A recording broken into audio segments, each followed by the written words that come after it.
जहाज था जिसमें मेरा गाजी अल्लाह उसमें तशरीफ़ फरमा हुआ, तो उसने अपनी जान की जहाज़ की उड़ान ली। तो ऐसे किया कि वो अपना मिशन पूरा करते वापस जा रहे थे, एक ही लाइन में।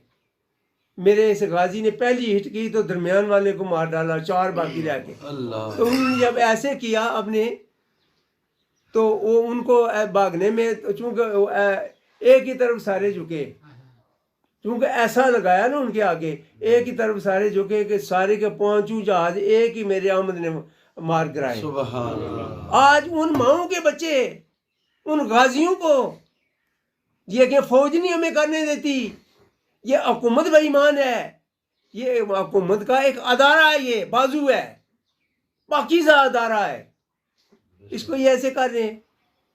कत्ल कोई सवाल ही पैदा नहीं होता अगर फौज को ऐसे कर रहा है ना, बिल्कुल ना तो मुसलमान है तो ना पाकिस्तान ना पाकिस्तानी है। इसके लिए क्या पता चला, सर आबादात से बढ़कर आबादात गाजी का है। सुभान